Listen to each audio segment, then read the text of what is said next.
তো সেই ছোট্ট এক ব্যস্ত শহরে যে যার কাজ নিয়ে ব্যস্ত, কেউ রোজগারের উদ্দেশ্যে ব্যস্ত, কেউ আড্ডা দেওয়ার উদ্দেশ্যে ব্যস্ত, আর কেউ প্রেম করতে।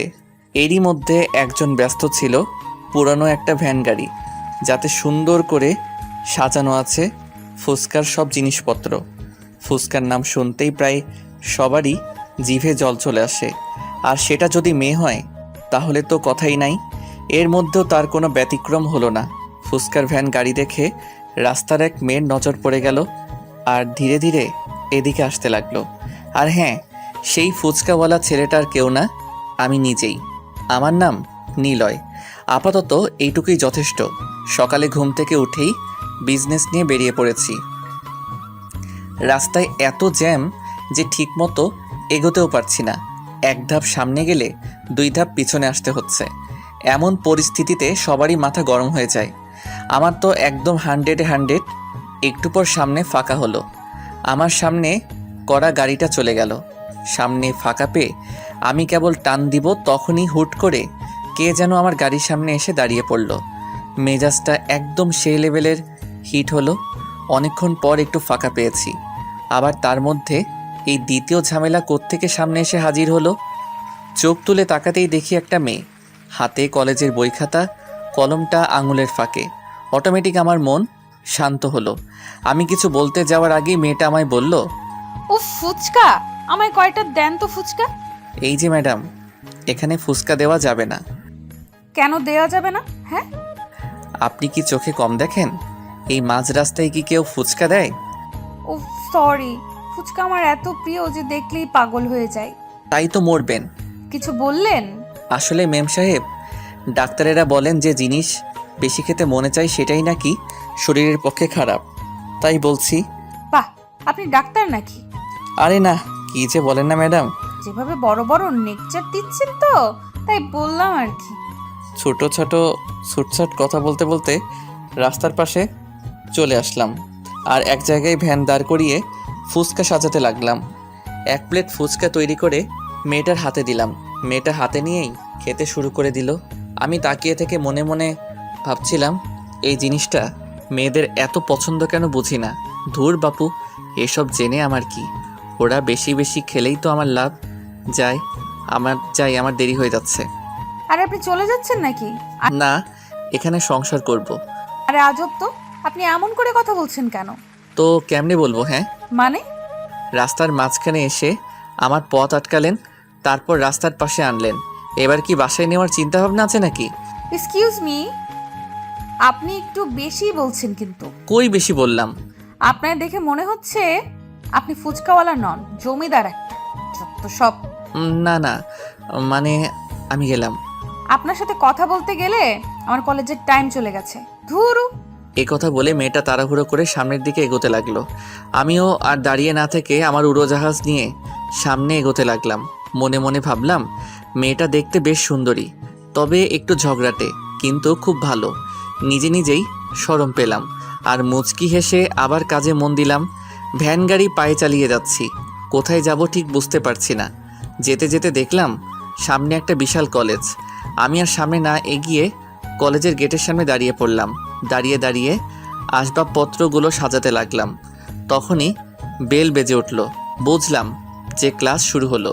আমি আমার কাজ করেই গেলাম। কিছুক্ষণ পর একটা ক্লাস শেষ হলো। আমি রেডি হয়ে থাকলাম। সামনে তাকাতেই দেখি কয়েকটা মেয়ে আমার দিকে আসছে। এসে আমায় বলল ফুচকা দিতে। আমি ফুচকা সাজাতে লাগলাম। তখন মেয়েদের মধ্যেই কথোপকথন চলছিল। তার মধ্যে একজনের নাম ছিল মিম। তাদের কথা বলার মধ্যেই জানতে পারি। তখন আমি মিমকে জিজ্ঞেস করলাম, আফামনি, এই কলেজের নাম কি গো? এই কলেজের নাম হলো। খুব নামকরা কলেজ, তাই না? জি।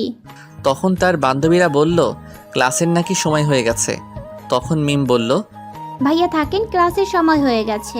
আর ওখানে নীলা একাই বসে আছে। আইসা। আপনি তো এখানেই আছেন, তাই না? জি হ্যাঁ। আমার এক বান্ধবী আছে, ফুচকার জন্য একদম পাগল। এবার ওকে সাথে করে আনবনি। জি, এসব কথা বলে মিম চলে গেল। তখন কলেজের আরও ছাত্রছাত্রী এসে জমা হলো। আমি সবাইকে ফুচকা দিতে লাগলাম। এরকম করে কিছুক্ষণ কাটানোর পর আমি একটু আরাম নেবার জন্য বসতে যাচ্ছিলাম।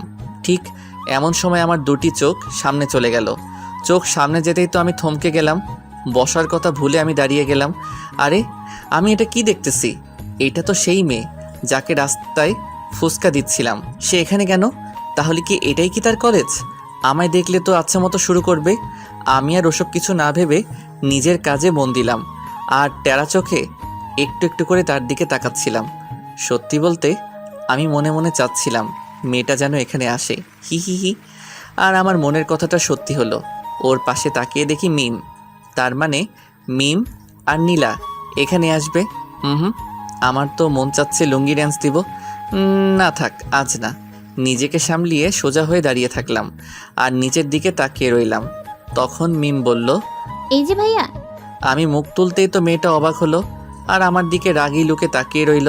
আরে আপনি? কি রে, তুই কি ওকে চিনিস? চিনি না, চিনি না। আমি তো অবাক, এত বড় মিথ্যা কথা কেমনে বলে? আমি তো তাকে চিনি আর সেও আমায় চিনে। ও, এর নাম নিলয়। ও হ্যালো, আমার নাম। নীলা, আপনি জানলেন কেমনে? আমি বলছি।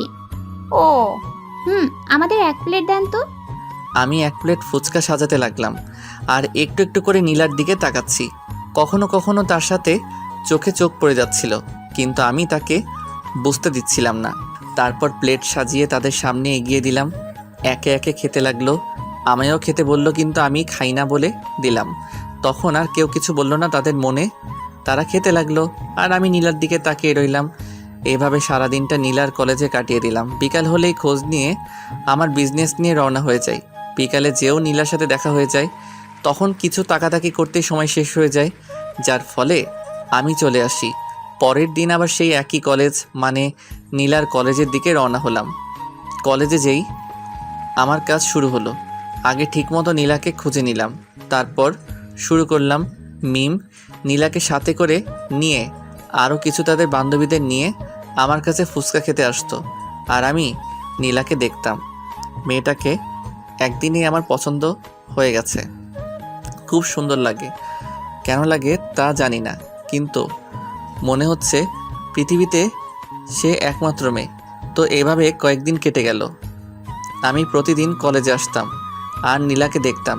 ধীরে নীলাকে আরও ভালো লাগতে লাগে। নীলা বিষয়টা খেয়াল করত, কিন্তু মুখে কিছু বলতে পারতো না, শুধু চোখ রাঙিয়ে ভয় দেখাতো। ভয় করার বদলে আমি আরও ক্রাশ খেতাম। পরের দিন চলে গেলাম কলেজে। প্রতিদিনের মতো আজকেও নীলা চলে আসলো আমার কাছে। সে সহ তার বান্ধবীদের ফুচকা দিলাম।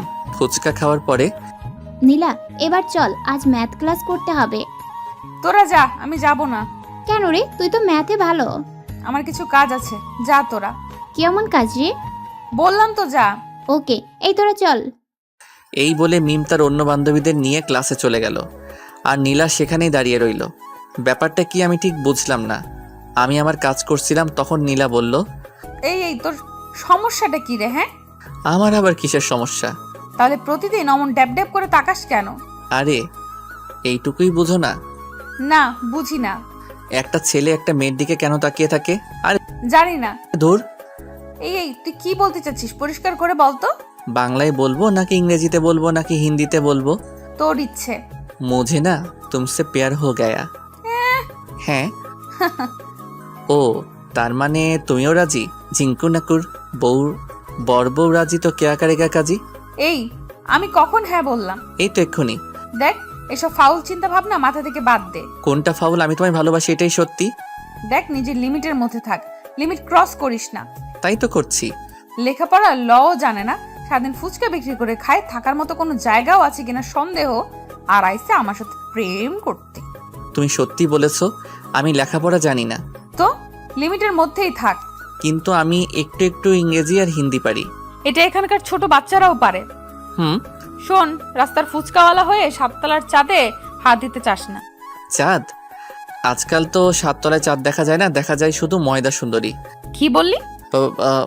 না মানে তুমি ছাড়া, তুমি তো আমার আলোর ঘরের আধার। মনে হয় উল্টো বলে ফেলছি। অশিক্ষিত মূর্খ। আমায় মূর্খ বলবেন না। হ্যাঁ, আমি একজন বিশাল বড় টিচার। ওমা, তাই নাকি? তা কোন কলেজের? সব কলেজের। কবে থেকে? ছোটবেলা আমার মা বলতো আমি নাকি বড় হয়ে অনেক বড় টিচার হব, আর সেদিন থেকে আমি টিচার। আমি ভাবছিলাম তুই শুধু মূর্খ, কিন্তু এখন দেখছি তুই পাগলও বটে। হ্যাঁ তো, লায়লার জন্য মজনু পাগল, আর তোমার জন্য আমি পাগল। যত তাড়াতাড়ি পারিস পাবনার টিকিট কাটিস, নয়তো। পাবনার টিকিটের কথা বলতে পারবো না, কিন্তু তোমার বাড়ির টিকিট 100% কনফার্ম। এবার কিন্তু বেশি হচ্ছে। এখনো কিছুই করি নাই। তোর সাথে কথা বলাই আমার ভুল। সেই ভুলের মাসুল করো আই লাভ ইউ বলে। তোকে আমি কিস করতে মন চাইলে করতে পারো। বাদর, অশিক্ষিত মূর্খ। নীলা রাগে হাত পা ছোড়াছড়ি করতে লাগলো। কিছু করতে না পেরে উল্টো পথে রওনা হলো। আমি একটু মুচকি হেসে আবার নিজের কাজে মন দিলাম। তারপর থেকে কলেজ চলাকালীন আর নীলার সাথে দেখা হলো না। দুপুর হতেই আমি ওখান থেকে চলে আসলাম আর আমার প্রথম কাজ শেষ করলাম। এরপর বিকেলে বের হলাম নতুন কাজে, নতুন সাজে, একদম আলাদা হয়ে। কালো কালারের ড্রেস আর মুখে একটা কালো কালারের মাস্ক। চলে আসলাম একটা স্টেশনে আর একটা দোকান থেকে গাড়ি ভাড়া হিসাবে নিলাম আর বেরিয়ে পড়লাম। গাড়ি নিয়ে সোজা চলে আসলাম রেল লাইনে আর আমার প্রধান অতিথির জন্য অপেক্ষা করতে লাগলাম। অতিথির নাম হলো শফিক চৌধুরী, এলাকার বিশিষ্ট বিজনেসম্যানের তালিকায় থাকা একজন। টাকা পয়সার কোনো অভাব নেই তার, কিন্তু তবুও সে ট্রেনে করে যাতায়াত করে। কেন করে জানি না। গাড়ির সাথে হেলান দিয়ে দাঁড়িয়ে আছে। তখনই দেখলাম সামনে শফিক চৌধুরী ট্রেন থেকে নামতেছে। আমি চোখ থেকে চশমাটা খুলেই দৌড় দিলাম। আরে আরে স্যার, আপনি এসে গেছেন? আসতে কোনো অসুবিধা হয়নি তো? সব ঠিক আছে তো? হ্যাঁ, তা তো ঠিক আছে, কিন্তু তোমায় ঠিক চিনলাম না। স্যার, আপনার সিটটা কি এসিতে ছিল নাকি সাধারণে? এসিতে, কিন্তু আমি বলেছিলাম। ট্রেনওয়ালার কপাল খুব ভালো যে আপনার সিট এসিতে দিয়েছে, নয়তো তাকে খুন করতাম। কিন্তু তুমি। আরে স্যার, দাঁড়িয়ে থাকবেন না, এতে আপনার কষ্ট হবে। চলেন আমার ছোট্ট গাড়িটাই বসুন। বসবো তো, কিন্তু তুমি আমায় কোথায় নিয়ে যাবে? আরে স্যার, আমার প্রতি এত অবিশ্বাস? আপনার ঠিক গন্তব্যেই নিয়ে যাব আমি আপনারই লোক। ও আচ্ছা, চলো তাড়াতাড়ি বাসায় যেতে হবে। জি স্যার, একবার আপনি শুধু বসে দেখেন, হাওয়ার বেগে পৌঁছে দিব। আচ্ছা আচ্ছা, চলো। শফিক চৌধুরী আমার গাড়িতে উঠে আরামে বসে পড়লো। আমি গাড়িতে উঠে শফিকের মাথার উপর ফ্যান চালু করে দিলাম, সাথে হালকা এসি। এই নিয়ে বেশ আরামদায়ক যাত্রা হচ্ছিল। বেচারা শফিক অনেক ক্লান্ত ছিল, তাই সিটে হেলান দিয়ে ঘুমিয়ে গেল। আমি আমার মতো গাড়ি চালিয়ে গেলাম। কিছুক্ষণের মধ্যে আমার গন্তব্যে পৌঁছে গেলাম আর শফিককে তার আসল জায়গায় পৌঁছে দিলাম। এরপর আমি আমার বাসায় চলে আসলাম। গাড়িটা গ্যারেজে রেখে হোস্টেলে চলে আসলাম। রাতের খাওয়া দাওয়া শেষ করে ঘুমিয়ে গেলাম। সকালে উঠে ফ্রেশ হয়ে নাস্তা করে ফুচকার গাড়িটা নিয়ে আবার রওনা হলাম, কলেজের দিকে রওনা হলাম। কলেজে এসে আবার আগের জায়গায় এসে বসলাম আর নীলা আসার জন্য অপেক্ষা করতে লাগলাম। একটু পর এদিক ওদিক তাকিয়ে তাকিয়ে দেখছি নীলা আসতেছে কিনা, কিন্তু অনেকক্ষণ হলো নীলা আসে না। এমনকি তার পেতনি বান্ধবীরাও আসে না।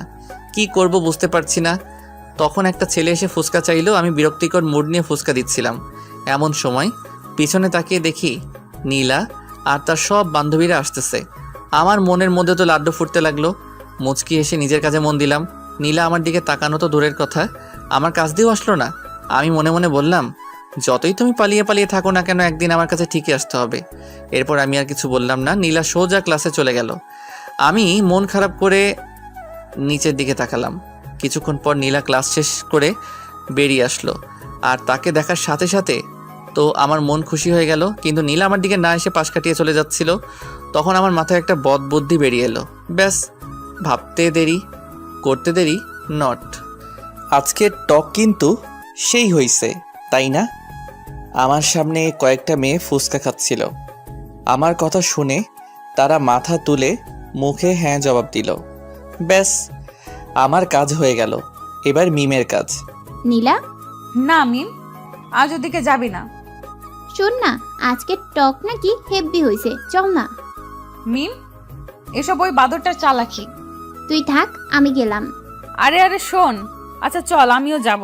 একটু একটু করে নীলা আর মিমের কথোপকথন শুনতে পাচ্ছিলাম আর মুচকি মুচকি হাসছিলাম। এরপর দেখলাম মিম আর নীলা এদিকেই আসছে। ভাইয়া, কি অবস্থা? আমার অবস্থা সবসময় ঝাক্কাস। তা তোমার এই বান্ধবীর কি অবস্থা? কার? এর অবস্থার কথা আর বইলেন না। কি বলো? আমার ম্যাডামের কি হলো? মনে হয় কেউ স্যাকা দিচ্ছে। মিম, তুই চুপ করবি? তা ম্যাডাম, আজকে উল্টা পথে হাঁটছিলেন কেন? আপনাকে বলতে হবে নাকি? কিরে নীলা, কালকে তো নিলয় ভাইয়ার সাথে খুব সুন্দর কথা বলছিলি, কিন্তু আজ আবার কি হলো? কারণ আছে তাই। কি কারণ? আরে মিম, তোমার বান্ধবীকে কালকে প্রপোজ করছি, তাই এখনো টেনশনে আছে। ও মা, তাই নাকি? নীলা ট্রিট দে। ওই মিম চুপ করবি। আর এই শোনেন, আপনি আপনার রাস্তায় থাকবেন আর আমি আমার রাস্তায়। তা তো হবে না, আমি এখন তোমায় ভালোবাসি, তোমায় ছাড়া বাঁচবো না। চুপ। আর একবার এসব কথা বলবেন না। একবার কেন, 1000 বার বলবো, আই লাভ ইউ। ইডিয়েট। মিম চল। আরে নীলা, ভাইয়ার প্রপোজাল অ্যাকসেপ্ট কর। তুই যাবি? ও হ্যালো ম্যাডাম, তুমি আমার থেকে যতই দূরে থাকো না কেন, একদিন না একদিন ঠিকই আমায় ভালোবাসবেন। এই ফকিরের বাচ্চা ফকির, রাস্তায় রাস্তায় ফুচকা বিক্রি করিস, ফুটপাতের পারে থাকিস, আর আমার সাথে প্রেম করার স্বপ্ন দেখিস? তুমি কি জানো না মনু, ভালোবাসতে মন লাগে, ধন নয়। চুপ কর ফকির। তোদের মতো ফকিরের মুখে এসব মানায় না। কি ভেবেছিস বড়লোকের মেয়েকে বিয়ে করে একদিনে বড়লোক হবি? আমি তো শুধু তোমায় পেতে চাই। আর একবার যদি বলেছিস তাহলে। নীলা আমায় থাপ্পড় মেরে আমার দিকে আঙুল তুলে কথাগুলো বলল। কলেজের সবাই আমাদের দিকে তাকিয়ে আছে। আমি মাথা নিচু করে নিলাম। নীলা ইচ্ছে মতো অনেক কিছু বলতে লাগলো। কিছু কিছু কথা আমার কলিজায় আঘাত করতে লাগলো। তবুও আমি কিছু না বলে পাথরের মতো দাঁড়িয়ে রইলাম। চোখ থেকে এক ফোঁটা পানি মাটিতে গড়িয়ে পড়ল। কি করব বুঝতে পারছি না, মাথা তুলে দাঁড়াতেও পারছি না। কোনো উপায় না পেয়ে ভ্যানটা নিয়ে ওখান থেকে চলে আসলাম।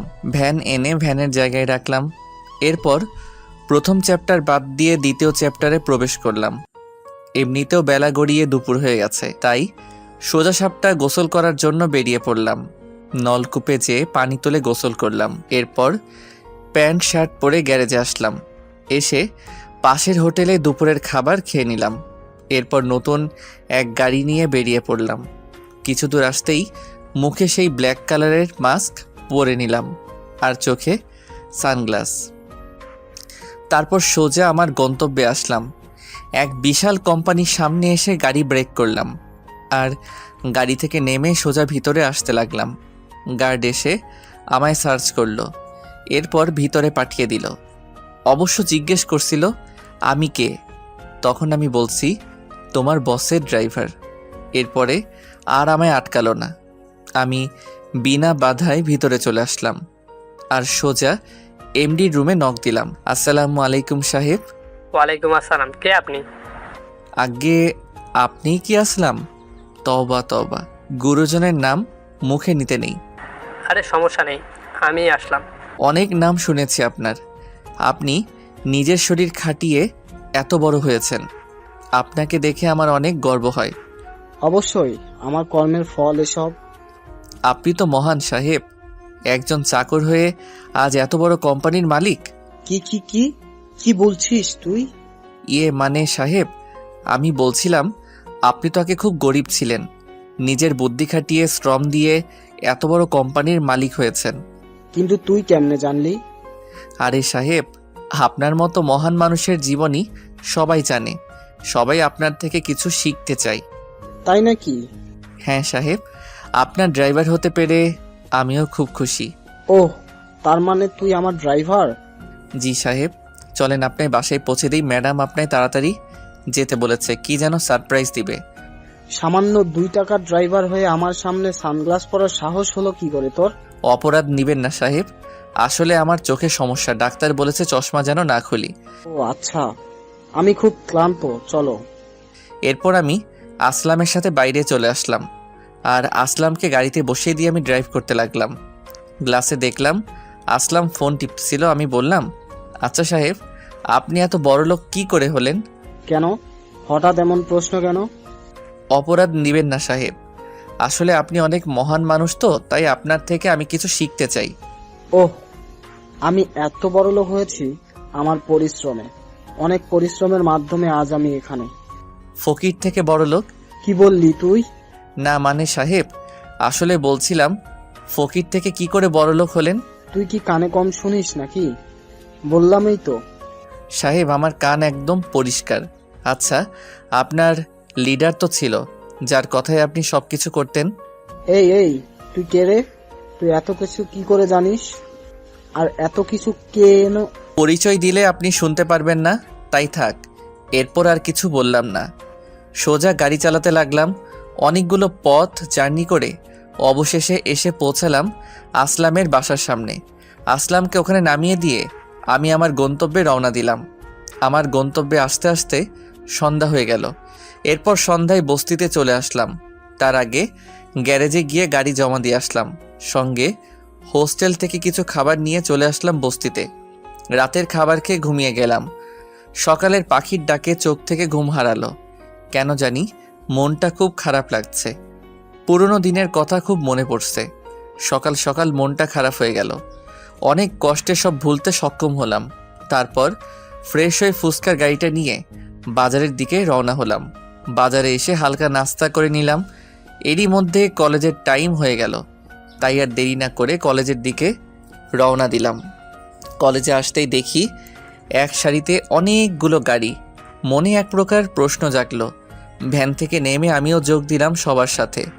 সামনে তাকিয়ে দেখি 5টা গাড়ি একসঙ্গে দরজা খুলল, আর সাথে সাথে অনেকগুলো মানুষ বেরিয়ে আসলো।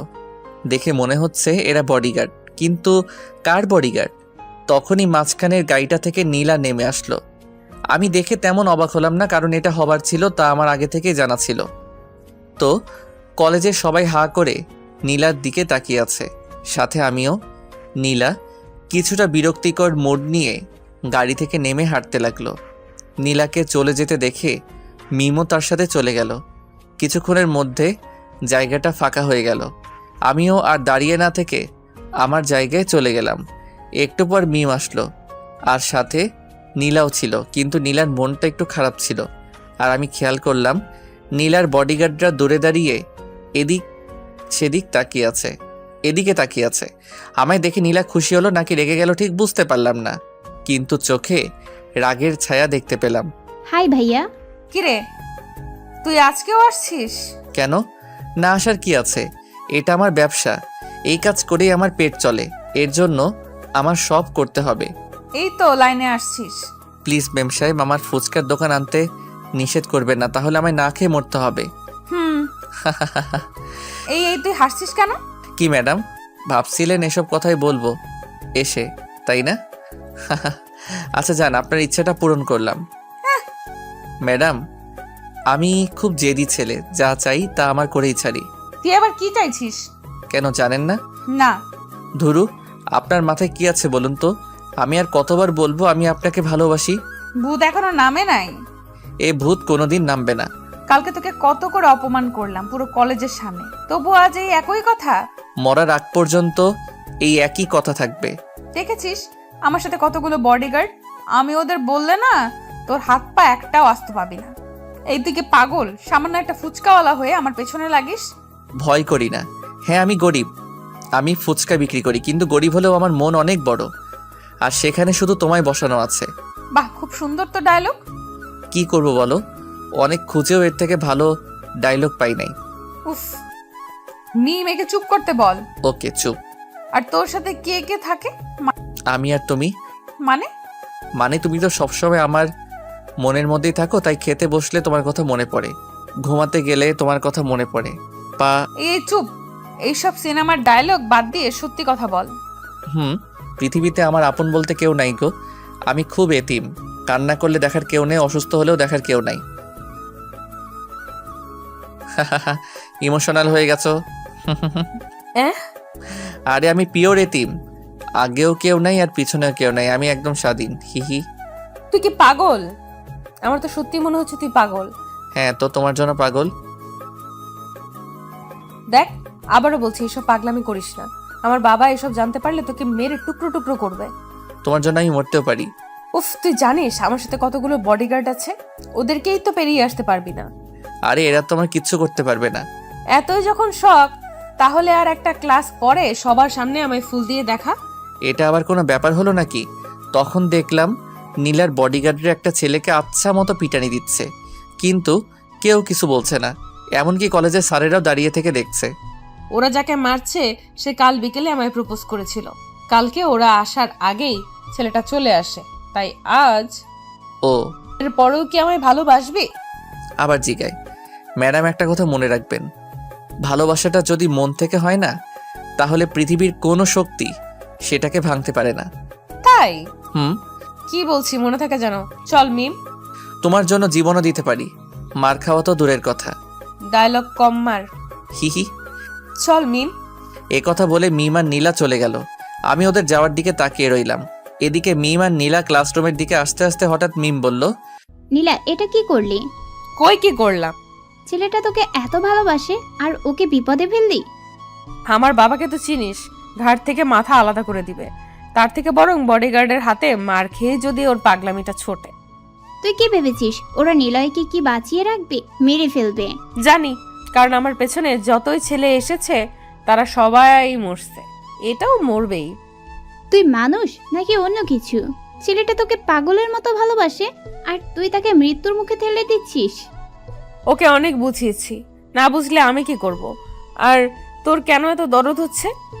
আমি মানুষ বলে মানুষের জন্য দরদ হচ্ছে। ও চল ক্লাসে। মিম আর নীলা ক্লাসে চলে গেল। আমি ভ্যান নিয়ে বাইরে চলে আসলাম আর গোলাপের দোকানে গেলাম। তারপর নীলা আসার অপেক্ষায় থাকলাম। কিছুক্ষণ পর নীলা ক্লাস শেষ করে বেরিয়ে আসলো আর বেরিয়ে আমায় দেখতে না পেয়ে আশেপাশে তাকাতে লাগলো। ঠিক এমন সময় আমি গোলাপের দোকান নিয়ে কলেজের ভিতরে প্রবেশ করলাম আর সোজা নীলার সামনে এসে থামলাম। নীলা সহ মিম আমায় এভাবে দেখে তো অবাক। মাথায় লাল গামছা বাঁধা, মুখে মাস্ক আর ফুচকার বদলে গোলাপ ফুলের দোকান। হাই ম্যাডাম, তুমি গোলাপ আনতে বলেছো আর আমি পুরো দোকানটাই তুলে আনছি। নীলা তো জমে পাথর, কোনো কথা না বলে ওর বডিগার্ডদের দিকে তাকিয়ে আছে। আমি এবার ভ্যান থেকে নেমে সুন্দর একটা গোলাপ তুলে নীলার সামনে ধরলাম। নেন, আই লাভ ইউ। নীলা একবার আমার দিকে তাকাচ্ছে আর একবার ওর বডিগার্ডদের দিকে তাকাচ্ছে। ইতিমধ্যে নীলার বডিগার্ডরা এসে হাজির। তখন নীলার বডিগার্ডরা আমার কাঁধে হাত দিল আর বলল, এই তুই কে রে? আর আমাদের ম্যাডামকে গোলাপ দেওয়ার সাহস কি করে হলো? এখানে সাহসের কি হলো? এটাই তো আমার চাকরি।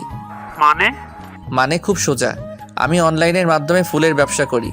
অনলাইনে অর্ডার করলে আমি ডেলিভারি করে দেই। আর এই ম্যাডাম একটা গোলাপ। ম্যাডাম, আপনি কি সত্যি অর্ডার করেছিলেন নাকি চালাকি? চালাকি হলে কিন্তু একে সোজা উপরে পাঠিয়ে দিব। এমন করে ভয় দেখাচ্ছেন কেন? আমি হার্টের রোগী। এই তুই চুপ কর। হ্যাঁ, আমি অর্ডার করেছিলাম। বাসায় যেতে বললে বাবা অনেক প্রশ্ন করত, তাই এখানে আসতে বলেছি। এবার তো হলো। হয়েছে, এবার এখান থেকে ফুট। আপনারও লাগবে নাকি স্যার? খুব ভালো ফুল। বিবাহিত জীবনে অসুখী হলে এটা নেবেন, একদম কাজ করবে। তোকে যেতে বলছি। যাচ্ছি, কিন্তু আর আসবো না, বাইরে অপেক্ষা করব। এই বলে আমি আবার ভ্যানে উঠে কলেজের বাইরে চলে আসলাম আর নীলা ক্যান্টিনের দিকে গেল। আমি রাস্তার পাশে বসে থেকে ভাবছি নীলা আসবে কিনা, কিন্তু সঠিক উত্তর খুঁজে পাচ্ছি না। ঠিক এমন সময় দেখলাম কলেজের পিছনের গেট দিয়ে নীলার মিম আসছে। আমি দেখেও না দেখার ভান করে থাকলাম। তখন নীলা এসে বলল, একটুর জন্য তো উপরে চলে যাইতিস, আমি না বাঁচালে। এত বড় রিস্ক নিয়ে গোলাপ দিলাম আর আমায় বাঁচাতে কে বলছিল? ইচ্ছা হয়েছে তাই। তার মানে সামথিং। এই শোন, এইটুকুতেই ভাবিস না যে আমার যোগ্য হতে পারবে। এটা তো যে কেউ করতে পারে। তোমার কথা মতো আমি তোমায় ফুল দিয়েছি, এবার আমায় আই লাভ ইউ বলো। কেবল তো শুরু, এটা করতে তো সবাই পারবে। তাহলে বলো আর কি কি করতে হবে? আমি তোমার জন্য সব করতে রাজি। হুমা, তাই নাকি? বলেই দেখো। কালকে কলেজে আসার সময় গাড়ি থামিয়ে আমায় প্রপোজ করতে হবে। এটা আবার তেমন কি কাজ? ভাবিস না যে এটাও আজকের মতো করবি, কারণ আমার বাবা কাল থেকে আমার সিকিউরিটি আরো টাইট করবে।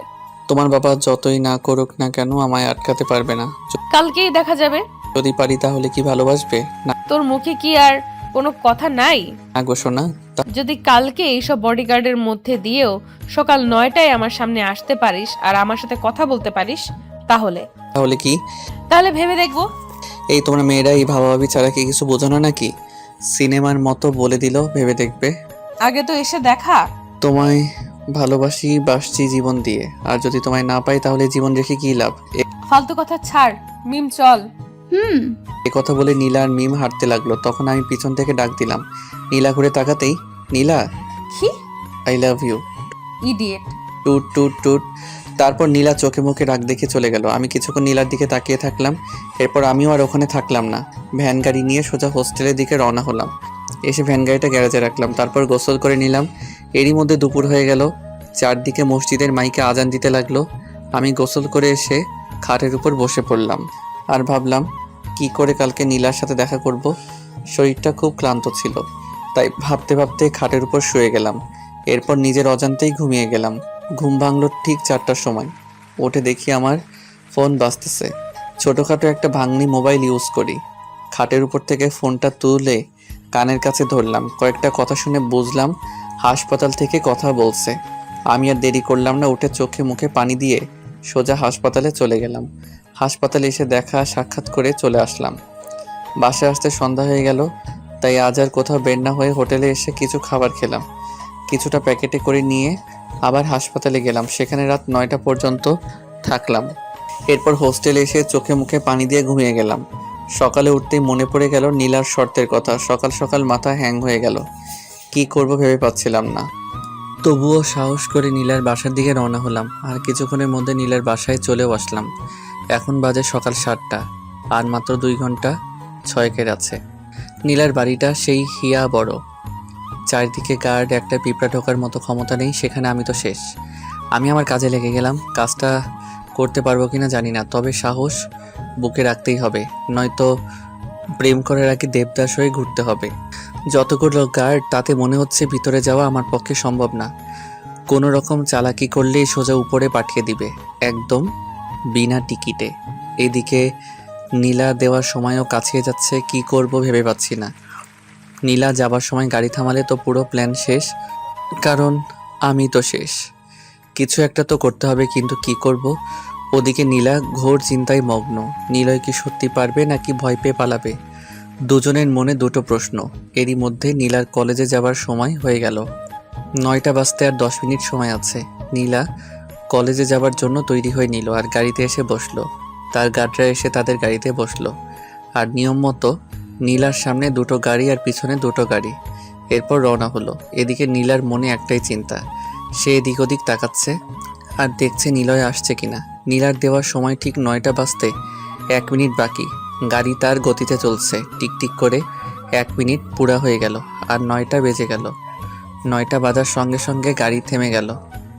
গাড়ি থামা দেখে নীলা সামনে তাকালো, কিন্তু সামনে কেউ নাই। কিন্তু গাড়ি থামলো কেন? আই লাভ ইউ ম্যাডাম, আমার কথা শুনে তো নীলা চমকে গেল। আশেপাশে তাকিয়েও আমায় পেল না। আরে ম্যাডাম, তোমার পাশে, একদম পাশে। নীলা তাকিয়ে দেখে আমি ড্রাইভারের জায়গায় বসে আছি, আর মাথার টুপিটা খুলে হাতে, মুখে কালো মাস্ক, সেটাও খুললাম। আরে তুই চমকে গেছেন তো? তুই এখানে কেন? ও মা, কালকের শর্তের কথা কি মনে নাই তোমার? কিন্তু তুই এখানে কেমনে? আর ড্রাইভার কবে হলি? সব বলবো। গাড়িটা স্টার্ট দিয়ে আমি গাড়ি স্টার্ট দিয়ে সামনে যেতে লাগলাম। আর নীলাকে বলেছিলাম না তোমার জন্য আমি সব করতে পারি।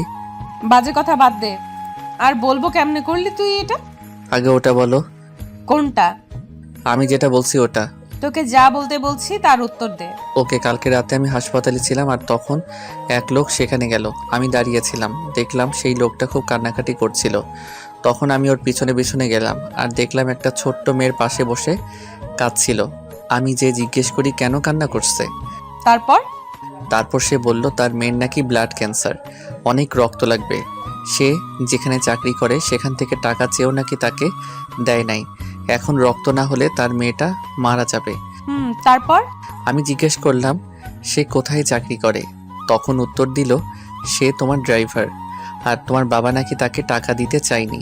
তুমি বলো, এমন পরিস্থিতিতে যদি তাকে টাকা দিত তাহলে কি তোমার বাবা ফকির হয়ে যেত? না। এরপর আমি তাকে জিজ্ঞেস করি তার মেয়ের ব্লাড গ্রুপ কি। তখন বলে ও পজিটিভ, যা আমার সাথে মিলছিল, তাই আমি তার মেয়েকে রক্ত দিয়ে সাহায্য করি। এর জন্য তার চাকরি তোকে দিয়ে দিল? না, সে কান্না করতে করতে বলল তার স্ত্রী মারা গেছে কয়েক মাস হলো। এখন মেয়েটার যত্ন নেওয়ার মতো কেউ নাই। সেও নাকি সারাদিন তোমাদের বাসায় কাটায়। করিম চাচা। তখন আমি তাকে বলি এই চাকরিটা আমায় দেন, আর আপনি একটা দোকান করেন, সারাদিন মেয়েকে নিয়ে দোকান চালাবেন, মেয়ের যত্ন নিতে পারবেন। তো ও তার মানে তুই চান্সের পার্টি? তোমার জন্য সব করতে পারি। চুপ কর আর গাড়ি চালা। আচ্ছা ম্যাডাম, একটা কথা বলেন তো, কি? তোমার বাবা হঠাৎ এত গার্ডের তোমার পিছনে কেন লাগলো? জানি শহরে নাকি খুন খারাপি নাকি বেড়েই যাচ্ছে, তাই আমার বাবা আমায় নিয়ে চিন্তা করে, সেই জন্য আমার সাথে এত বডিগার্ড লাগিয়েছে। কিন্তু খুনের সাথে তোমাদের সম্পর্ক কি? 2 দিনে দুটো খুনও হয়েছে। প্রথম দিনে শফিক, এখানকার স্থানীয় চেয়ারম্যান, আর দ্বিতীয় দিনে আসলাম, এই শহরের দ্বিতীয় বিজনেসম্যান। 1 নম্বরে আমার বাবা। তাই আমার বাবার সন্দেহ এবার আমাদের উপর নাকি টার্গেট। ও, এবার বুঝলাম। ছোটবেলা আম্মু বলতো, যত বেশি বড়লোক হবি, যত টাকা হবে, তত শত্রু হবে, তত ভয় হবে। আমার বাবার অনেক শত্রু। ভালো মানুষের শত্রু এমনিতেই হয়, আবার তো বড় লোক। বড় লোকেরা কখনো ভালো হয় না, তারা গরিবের রক্ত চুষে খায়। কিছু কিছু, কিন্তু আমার বাবা খুব ভালো। পৃথিবীতে সব থেকে ভালো মানুষ আমার বাবা। কনফিডেন্স থাকা ভালো, কিন্তু এত নয়। তুই বক বক থামাবি? গাড়ি চালা। আমি তোমার 2টা শর্ত পূরণ করলাম, এবার তো আমায় ভালোবাসবে? শোন, কানের কাছে বক বক করবি না। কালকে বলেছিলাম ভেবে দেখবো, এখন শর্ত পূরণ করতে পারছিস? আমি ভেবে দেখবো। পৃথিবীতে সব থেকে ভয়ঙ্কর প্রাণী হলো মেয়ে। এবার চুপচাপ গাড়ি চালা। আমি আর কিছু বললাম না। গাড়ি নিয়ে সোজা কলেজের গেট দিয়ে প্রবেশ করলাম, আর গাড়ি থামিয়ে মাথায় টুপিটা দিয়ে নেমে আসলাম। এসে নীলার নামের জন্য এ পাশের গেট খুলে দিলাম। নীলা নেমে গেল আর সোজা ক্লাসের দিকে রওনা হলো। আমি ভাবলাম একবার পিছনে তাকা, কিন্তু তাকালো না। এবার আমি গাড়ি পার্ক করে এসে ক্যান্টিনে বসলাম। দেখতে দেখতে নীলার সবকটা ক্লাস শেষ হলো। এবার সে বেরিয়ে আসলো, সাথে মিমও ছিল। আমি যেতেই, এবার ভাইয়া বলবো নাকি দুলা ভাই? যা মন চায়। দুলা ভাই কেন? কেন মানে, তুই ওকে শর্ত দিছিলি, ও শর্ত পূরণ করেছে, এখন তুই ওর অর্ধেক বউ। মিম, একদম বাজে কথা বলবি না। আমি তো তখন বলি নাই যে বউ হব, আমি বলছি ভেবে দেখবো। ওই তার মানেই তাই। মাথা, চল বাসায় যাব। চল না আজ কোথাও ঘুরতে যাই। গেলে মন্দ হয় না। আচ্ছা চল।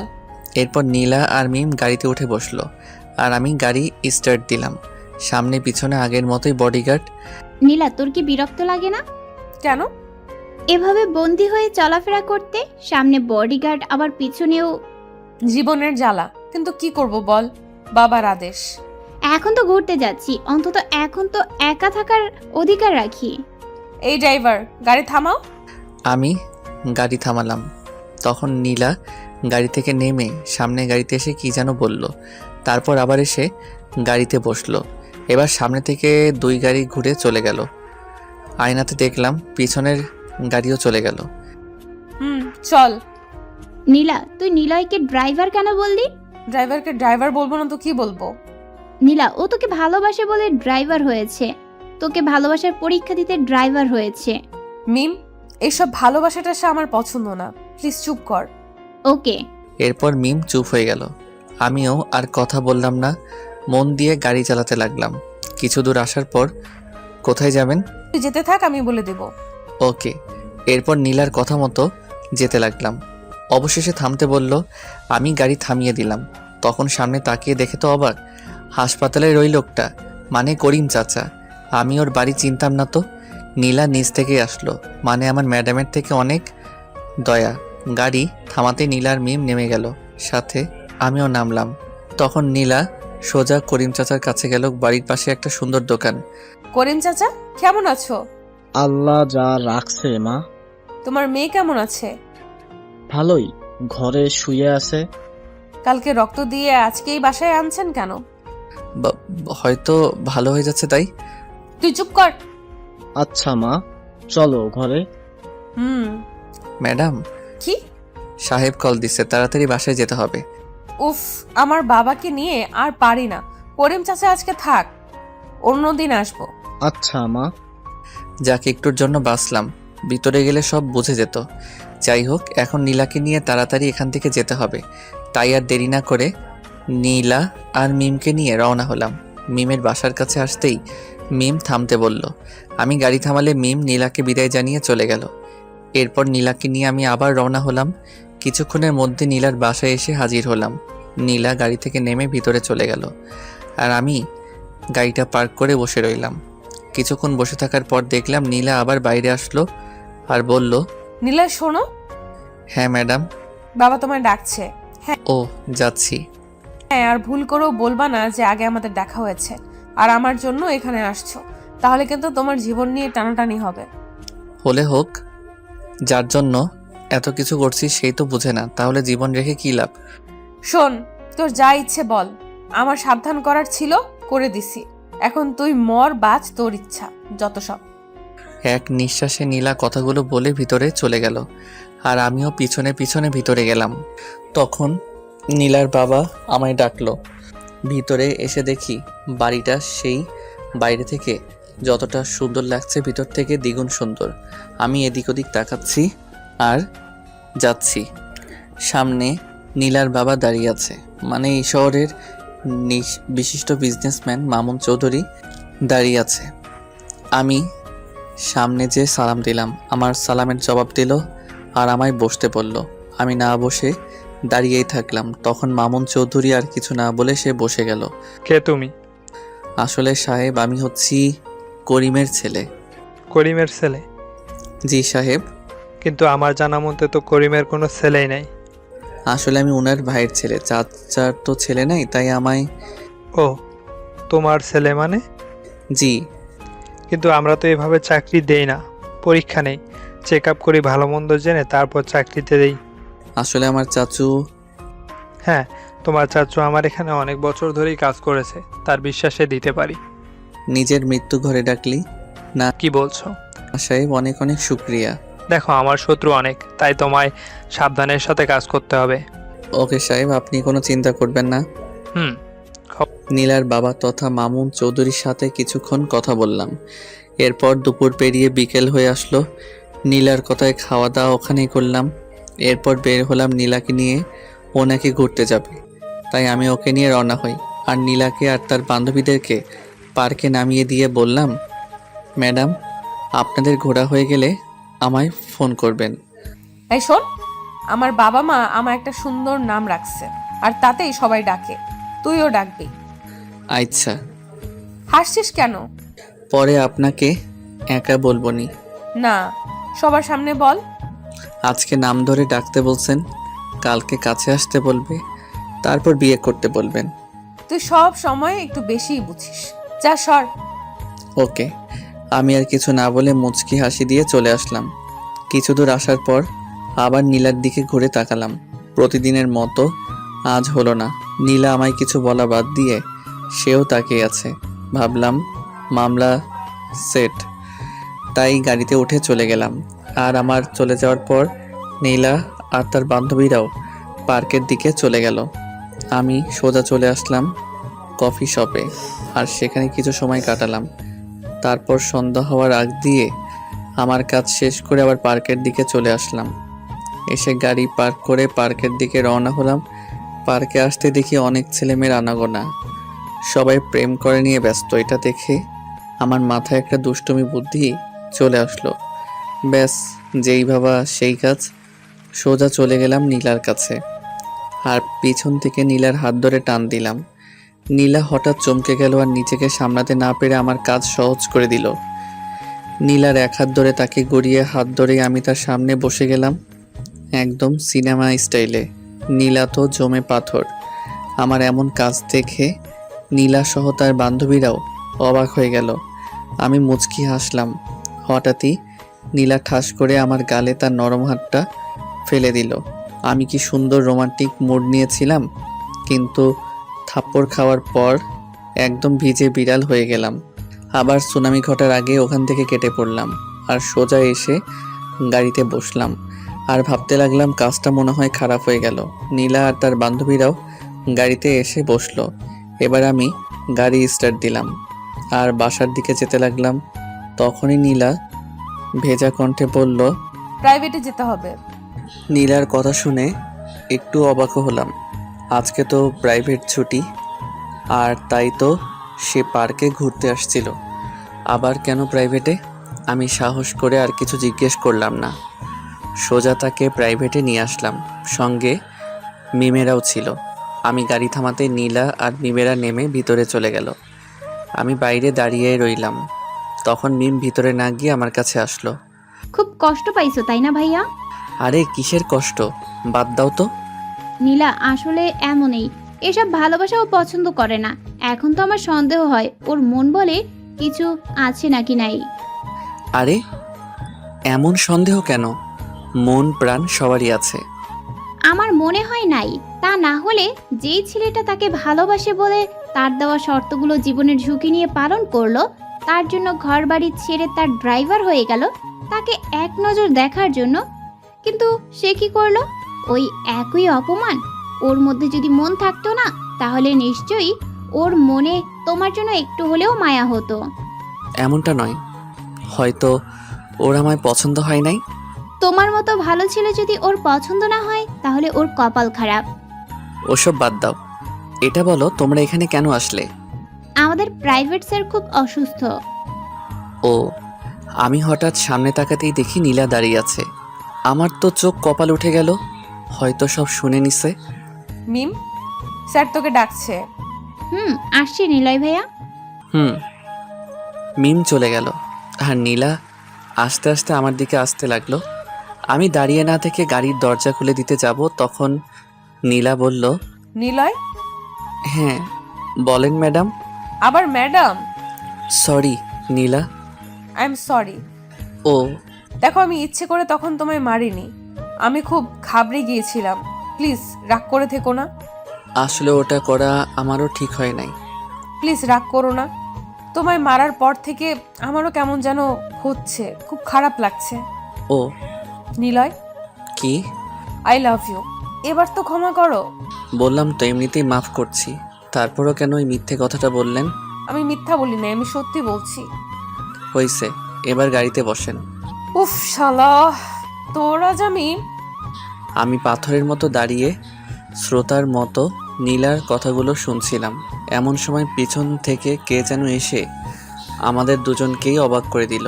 নীলা এসব কথা বলছিল আর আমি দাঁড়িয়ে দাঁড়িয়ে শুনছিলাম। তখন পিছন থেকে মিম এসে নীলাকে আচ্ছা মতো বকতে লাগলো। কুত্তি রাক্ষসী, আমি তোর বান্ধবী হই, তাও আমায় এসব কথা বলিস নাই। আমি নিলয় থেকে দূরে থাকতে চেয়েছি, তাই কাউকে বলি নাই। আমাকে তো বলতে পারতি। আমি কখনো ভাবতেও পারিনি যে আমি নিলয়কে এতটা ভালোবেসে ফেলবো। তুই তো জানিস আমার জীবনে যায় আসে প্রথম দিনেই তাকে দুনিয়া ছাড়তে হয়। আমি ভাবছিলাম নিলয় তাদের মধ্যে একজন হবে, এই জন্য আমি ওকে বাঁচাবো বলে ঘৃণা করার অভিনয় করতাম। তোমার জীবনে যারা আসে তাদের কি হয়? আর কয়জন আসছে তোমার জীবনে? তুমি ভুল বুঝছো। আমার পেছনে যারা লেগেছে, যারা আমায় পছন্দ করে, প্রপোজ করেছে, তারাই দুনিয়া ছেড়ে গেছে, অথবা আজ তারা ঘরে বন্দি হয়ে আছে।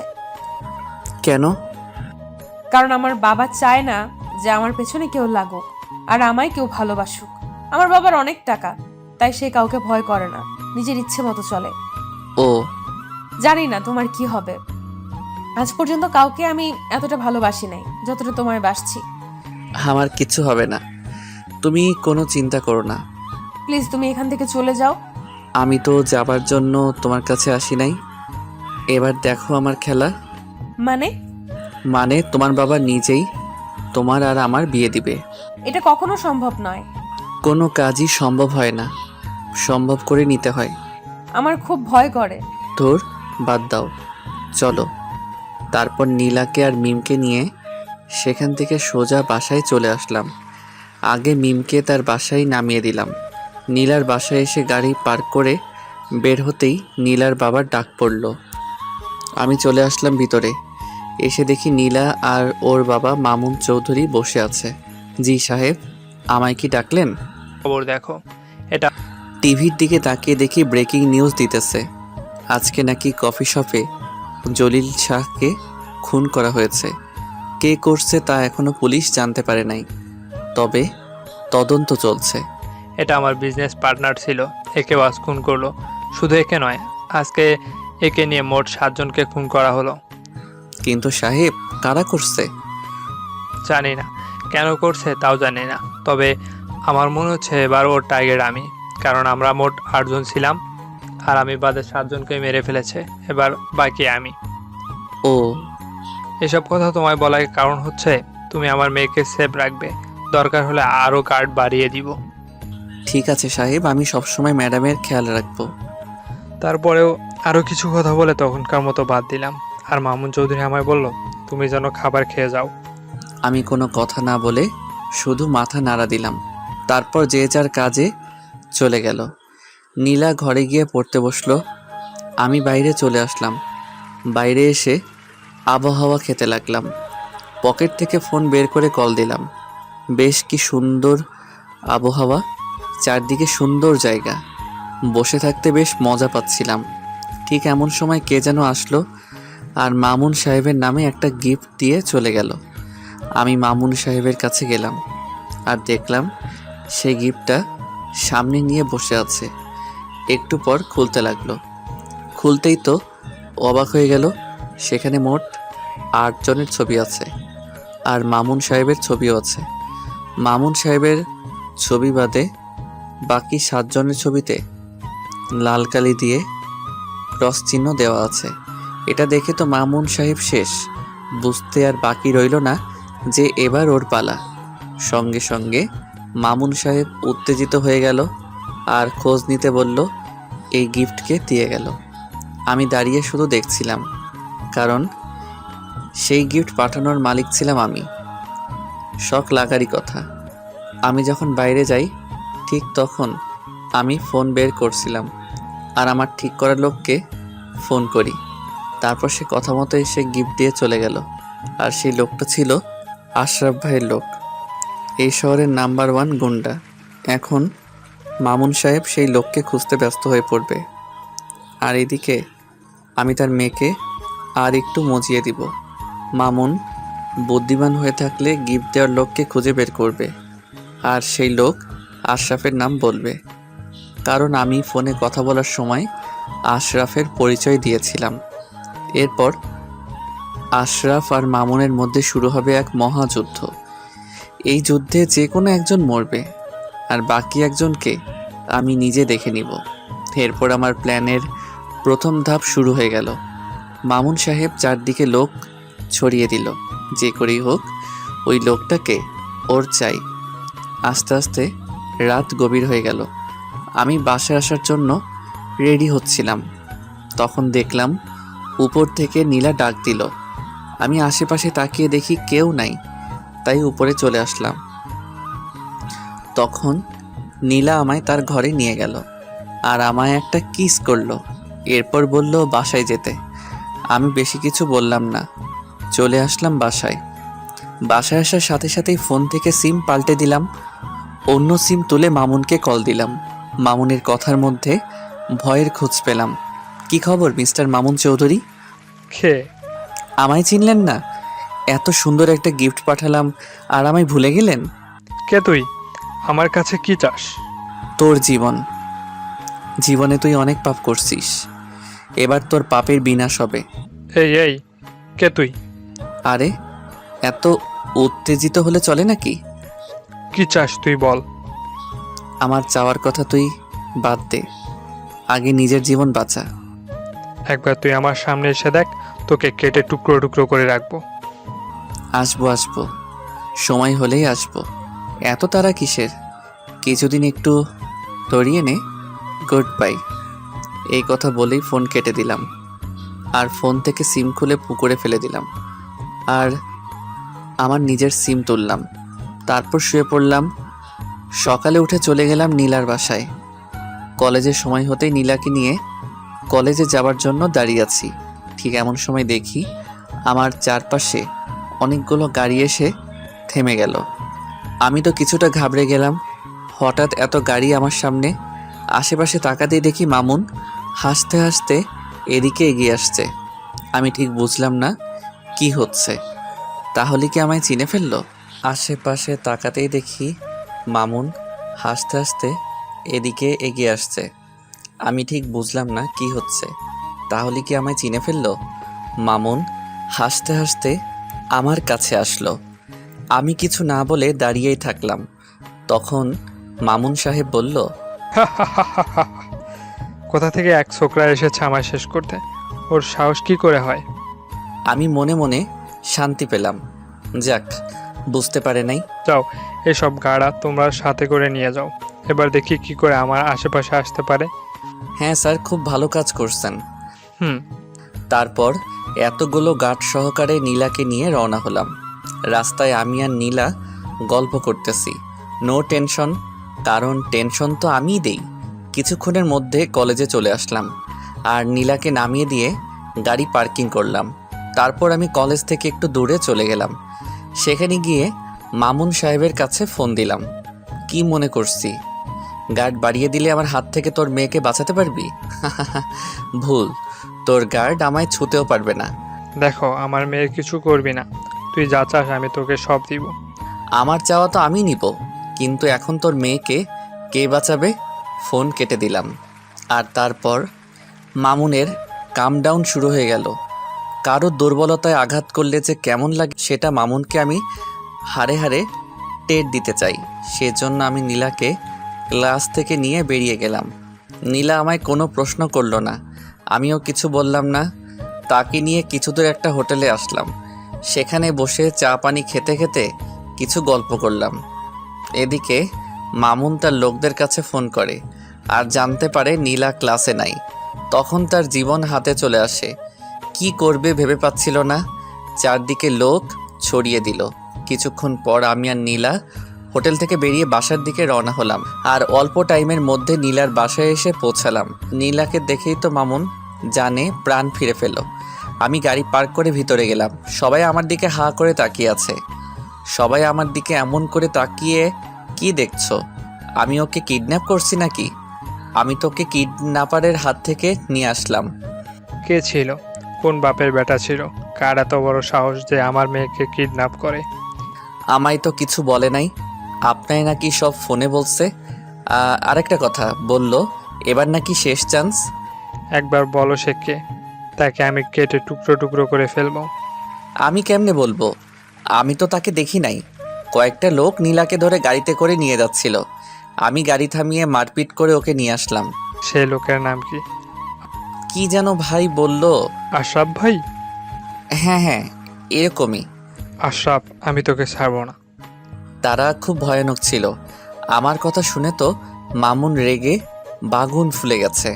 আমার কাজ শেষ, এবার যা করার সব মামুন চৌধুরী করবে। আমি গাড়ির চাবি জমা রেখে বাসায় যাব বলে চলে আসলাম। মামুন এখন আশরাফকে নিয়ে ব্যস্ত, তাই কিছু বলল না। আমি চলে আসলাম। হোস্টেলে এসে জামা কাপড় চেঞ্জ করে গোসল করতে এলাম। গোসল করে এসে শুয়ে পড়লাম। তখন নীলার ফোন আসলো। হ্যালো, কে বলছেন? আমার জামাইটা কি করছে? ও নীলা, আমি শুয়ে আছি। তুমি কি করছো? আমি আমার জামাইকে খুব মিস করতেছি। ও, তাহলে কাছে ডাকো। আসে না তো। মন থেকে ডাকলে সব সম্ভব। আমি তো মন থেকে সব সময় তোমায় চাই।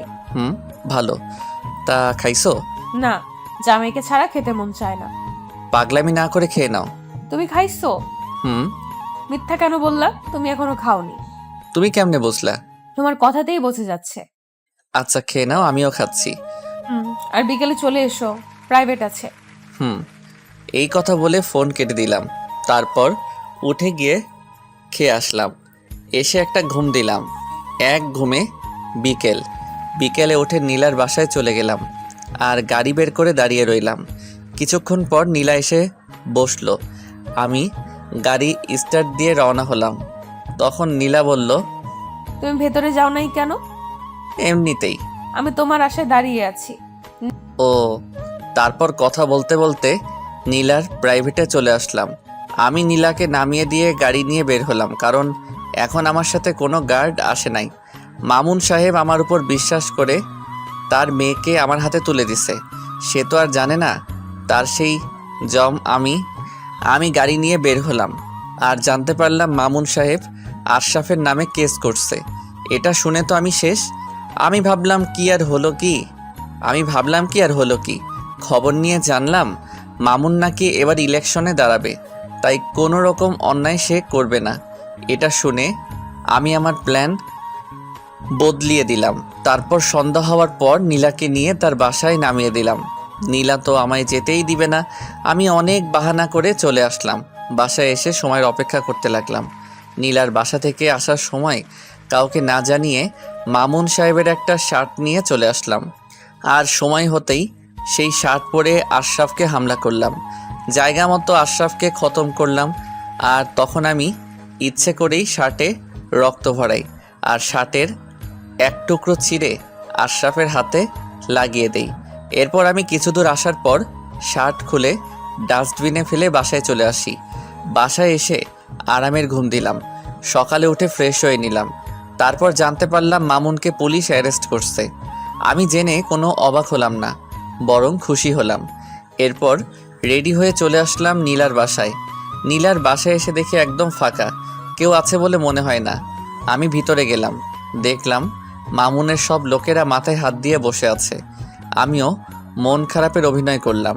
তারপর নীলা এসে বলল সে নাকি কলেজে যাবে। আমিও আর কিছু বললাম না, আমার তো চাকরি এটা। রাস্তায় এসে আমি বললাম তোনার বাবা অ্যারেস্ট হয়েছে, তোমার কি কষ্ট হচ্ছে না? না, কারণ আমি 1000বার বাবাকে নিষেধ করেছি এসব গুন্ডামি করো না, মারপিট আমার একদম পছন্দ না। আমার কথা শোনেই না, তাই অ্যারেস্ট হয়েছে তো ভালোই হয়েছে। ও, মারপিট থেকে দূরে থাকবো বলে তোমার মতো সাধারণ ছেলেকে আমি ভালোবাসছি, আর এখন তোমার কাছেই আমি থাকবো। কি বলবো বুঝতে পারছি না। সে তো আর জানে না এসব আমি করাচ্ছি, আমি মেইন ভিলেন। তোমায় নিয়ে আমি অনেক দূরে হারিয়ে যেতে চাই, যেখানে গেলে শুধু শান্তি। এবার মারপিট খুনাখুনি আর হবে না। আমি আর কিছু বললাম না, কি বলবো ভেবেই তো পাচ্ছি না। যখন নীলা সবটা জানতে পারবে জানি না কি যে হবে। কিছুক্ষণের মধ্যে নীলার কলেজে চলে আসলাম। নীলা নেমে আমায় বিদায় দিয়ে চলে গেল। আমি গাড়ি পার্ক করলাম না, আর আমার একটা কাজ ছিল সেটা করতে গেলাম। কাজটা শেষ করতে করতে দুপুর হয়ে গেল। নীলার কাছে চলে আসলাম আর নীলাকে নিয়ে রওনা হলাম। গাড়ি চালাচ্ছি আর ভাবছি নীলাকে সবটা বলে দিব। কিছু দূর যাওয়ার পর একটা ফাঁকা জায়গা দেখে গাড়ি দাঁড় করালাম আর আমি নেমে নীলাকে নামিয়ে দিলাম। এখানে কেন? নীলা, আজ তোমায় আমি কিছু কথা বলতে চাই, হ্যাঁ বলো। যেটা শোনার পর হয়তো তোমার মনে আমার জন্য কোনো ভালোবাসা নাও থাকতে পারে। কি বলছো এসব? কি এমন কথা? হ্যাঁ, আমি কথাটা বলতে যাব ঠিক এমন সময় ওখানে চারদিকে অনেকগুলো গাড়ি আসলো। নীলা আমার হাত শক্ত করে ধরলো। গাড়ি থেকে নেমে আসলো মামুন চৌধুরী। আমি তো অবাক, এ কেমনে এখানে? মামুন চৌধুরী মুচকি আসছে। বাহ বাহ, খুব সুন্দর খেলছিস। বাবা তুমি এখানে? মা চলে আয়। না বাবা, আমি নিলয়কে ভালোবাসি। আরে এসব ভালোবাসা কিচ্ছু না, সব অভিনয়। ও তোকে শুধু ব্যবহার করেছে আর কিচ্ছু না। ও ভালো করেই জানতো আমার কাছে পৌঁছানো খুব টাফ ব্যাপার, তাই তোকে ওর প্রেমের জালে ফেলে আমার কাছে পৌঁছেছে। নিলয়, বাবা এসব কি বলছে? তুমি কিছু বলছো না কেন? আরে কি বলবে, এটাই সত্যি। চলে আয় না মা। নিলয় কিছু বলো। তোমার বাবা যা বলছে তা সব সত্যি, কিন্তু ব্যাস থামো, আর বলতে হবে না। নীলার চোখে পানি টলটল করছে। আমার হাত ছেড়ে দিল। আমার দিকে করুণ দৃষ্টিতে তাকিয়ে আছে। কি করব বুঝতে পারছি না। অনেক খেলেছিস, এবার তোর শেষ খেলা।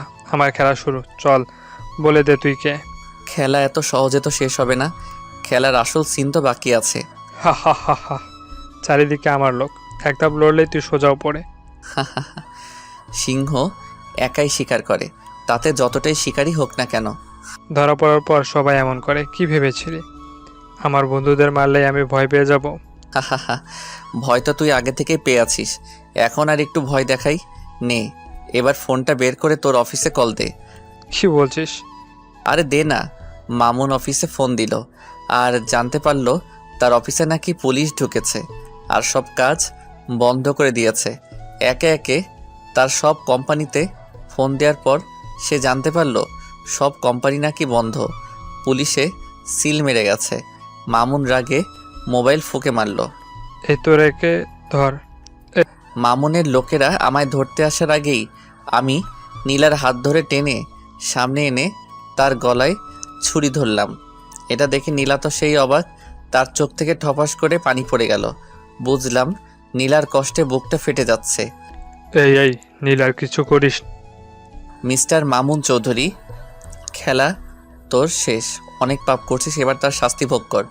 আমার মেয়েকে ছেড়ে দে। তোর মেয়েই তো আমার একমাত্র অস্ত্র। তুই কে আর কি চাস? শাকিল খান। কি? হ্যাঁ, যে খানের কথা তোর মনে ঝড় তুলছে সেই ফরহাদ খানের ছেলে আমি, শাকিল খান। এটা কিভাবে সম্ভব? রাখে আল্লাহ মারেকে, আর এবার তোকে আমি মারবো, দেখি রাখে কে। চলি। কথা বলে নীলার গলায় ওভাবে চাকু ধরে ওকে নিয়ে গাড়িতে উঠলাম। এক হাতে নীলার কাছে চাকু ধরে অন্য হাতে গাড়ি চালাতে লাগলাম। কিছু দূর আসার পর চাকু সরিয়ে নিলাম। নীলা কোনো কথা বলছে না, জানালা দিয়ে মুখটা বের করে দিয়েছে। মনে হয় কান্না করতেছে। আমি সেদিকে মন দিলাম না। আমি মন দিয়ে গাড়ি চালাচ্ছিলাম। কিছুক্ষণের মধ্যে আমার গন্তব্যে পৌঁছে গেলাম। গাড়ি দাঁড় করালাম আর আমি নেমে নীলাকে নামাতে গিয়ে দেখি ও ঘুমিয়ে গেছে। অনেকটা পথ আসছি তো, তাই কান্না করতে করতে হয়তো ঘুমিয়ে গেছে। আমি ওকে তুলে ভিতরে নিয়ে গিয়ে একটা ঘরে খাটের উপর শুয়ে দিলাম আর বাইরে থেকে লাগিয়ে দিলাম। টাইম দেখি দুপুর 3টা বেজে গেছে। নিশ্চয়ই নীলা খিদের জ্বালায় ঘুমাইছে। বড়লোকের মেয়ে না খেয়ে থাকার অভ্যাস নেই। আমার কাছে কয়টা টাকা ছিল, তা দিয়ে পাশের বাজার থেকে কিছু খাবার কিনে আনলাম। এসে দেখি নীলা উঠে দেওয়ালের সাথে হেলান দিয়ে মাটিতে বসে আছে। খাবারটা খেয়ে নাও। খাবো না। কেন? খিদে নেই। না খেয়ে থাকলে তোমারই কষ্ট হবে। হবে হোক, এমনিতে তো কষ্ট কম দাওনি। আমার সাথে বেইমানি করেছো, আমার নিষ্পাপ ভালোবাসা নিয়ে খেলা করেছো, বুকটা ভেঙে চুরমার করেছো। নীলার কথার জবাব আমার কাছে ছিল না, তাই আমি চলে যাচ্ছিলাম। তখন নীলা বলল, কেন এমন করলে? কি দোষ করেছিলাম আমি? দোষ তুমি নয়, তোমার বাবা করেছে। তাহলে আমার মন নিয়ে কেন খেলা করলে? কেন ভালোবাসতে শেখালে? আমি তোমার মন নিয়ে খেলতে চাইনি। আমি শুধু তোমার বাবার কাছে প্রতিশোধ নিতে চাইছিলাম। কিসের প্রতিশোধ? বেইমানির প্রতিশোধ। মানে জানতে হলে অনেক বড় কাহিনী জানতে হবে। বলো। তাহলে শোনো। আজ থেকে কয়েক বছর আগে এখান থেকে অনেক দূরে একটা বিশাল গ্রাম ছিল। সেই গ্রামে থাকতো একখান পরিবার। সেখানকার কর্তা ছিল ফরহাদ খান। ফরহাদ খানের একমাত্র ছেলে ছিলাম আমি। আমাদের পরিবার অনেক বড় ছিল। দাদা দাদি, চাচা চাচি, বাবা মা, ফুফু ফুফা সবাই থাকতো। আমরা অনেক শান্তিতে থাকতাম। আমার বাবা মানে ফরহাদ খান এলাকার মন্ত্রী ছিল। সবাই তাকে খুব ভালোবাসতো আর সম্মানও করত। আমার বাবা সবসময় গ্রামের লোকদের কথা ভাবত। তাদের সুখে তিনি সুখী হতেন। ছোট বড় সবাই তাকে এক নামে চিনত। গ্রামে কোনো ঝামেলা হলে আমার বাবার কাছে আসতো। বাবা সঠিক বিচার করে দিত। এতে সবাই খুশি হতো। আমাদের বাসায় বাবার মুখে মুখে কথা কেউ বলতে পারতো না, শুধু আমার চাচাতো বোন ছাড়া। আমার চাচার একমাত্র মেয়ে, তার নাম মিলি। বয়স খুব কম, 8 থেকে 10 হবে। বাবা মিলিকে খুব ভালোবাসতো, নিজের মেয়ের মতো আদর করে তাকে মা বলে ডাকতো। তাছাড়া সবাই বাবাকে খুব ভয় পেত। একদিন বাবার কানে খবর এলো পাশের গ্রামে নাকি ঠিকমতো পানি বিদ্যুৎ যায় না। আবার সরকার যেসব ভাতা দিত সেসবও নাকি তারা পেত না। তখন বাবা আমায় ডাকলেন। বাবা জানতেন আমি মারপিটে সবসময় এক্সপার্ট। বাবা, আপনি আমায় ডেকেছেন? হ্যাঁ, খবর পেলাম পাশের গ্রামে নাকি বিদ্যুৎ ঠিক মতো থাকছে না। গিয়ে একটু খবর নাও তো। শোনো, সেখানে গিয়ে আবার মারপিট করো না। ঠিক আছে বাবা। যাও। ওকে বাবা। আমি বাবার কাছ থেকে চলে আসলাম। আমার বন্ধু ছিল রাকিব, ছোটবেলার বন্ধু। তাকে সাথে করে নিয়ে রওনা হলাম। রাস্তায় যেতে যেতে অনেক মজা করলাম। গ্রামের পাশে এসে খুব তৃষ্ণা লাগলো। তখন দেখলাম সামনে একটা মেয়ে কলসিতে করে পানি নিয়ে যাচ্ছে। এই যে ম্যাডাম। মেয়েটা তাকিয়ে আবার হাঁটতে লাগলো। আমি আবার ডাকলাম। এবার মেয়েটা চোখ রাঙিয়ে থামলো। কাছে যেতেই, এই অসভ্য ছেলে, মেয়ে দেখলেই কি ডাকতে ইচ্ছে করে? ঘরে কি মা বোন নেই? কালকে আমার বান্ধবীকে নিয়ে মজা করছিস। আরে কি বলছো? আমি তো জানি জানি, এটাই তো বলবি যে আর কোনো দিন হবে না? তোরা তো দূরের কথা, আমায় দেখে বড় বড় গুন্ডা ভয় পায়। আমায় একটু পানি দিবেন? ভয়ে গলা শুকিয়ে গেছে, নে পানি খা। মেয়েটা পানি দিল, খেয়ে নিলাম। তারপর মেয়েটা চলে গেল। আমি তাকিয়ে থাকলাম। দেখতে ভালোই, তবে একটু ঝগড়াটে। তাছাড়া সব ঠিক আছে। আরে ছাড়ো না, হয়তো ভুল করে বলছে। তারপর আরও কিছু কথা বলতে বলতে গ্রামে প্রবেশ করলাম। গ্রামে আসতেই দেখি এক লোক কারেন্টের তারের সাথে আটকে গেছে। বাঁচার জন্য সে চিৎকার করতেছে, কিন্তু কেউ ভয়ে এগিয়ে যায় না। আমি দৌড়ে গেলাম কাছে আর দেখলাম মেইন লাইনের তারের সাথে আটকে আছে। আমি পাশ থেকে একটা বড় বাঁশ নিয়ে কারেন্টের ফিউজ বরাবর ছুঁড়ে মারলাম। সাথে সাথে ফিউজ পড়ে গেল আর লাইন যাওয়ার সঙ্গে সঙ্গে মানুষটা পাটিতে গলে পড়ে গেল। আমি ডাক্তারকে ডাকতে বললাম।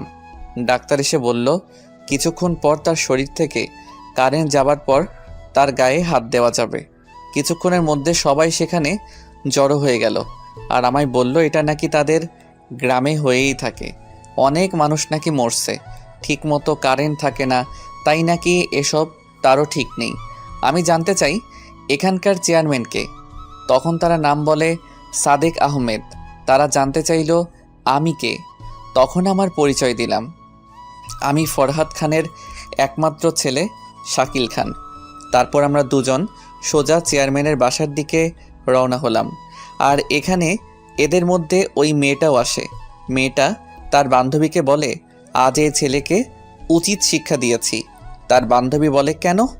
তখন মেয়েটা সব খুলে বলে। তখন তার বান্ধবী বলে, এটা কি করছিস? তুই জানিস ওকে? কে ওটা? ওটা পাশের গ্রামের ফারহাদ খানের একমাত্র ছেলে শাকিল খান। ফরহাদ খানকে তো চিনিস? তাতে কি, ও তোকে অপমান করেছে তাই আমি। ধুর পাগলি, এই ছেলেও না, এই ছেলে তো সবার উপকার করে, ওর জন্যই তো এই মানুষটা বাঁচলো।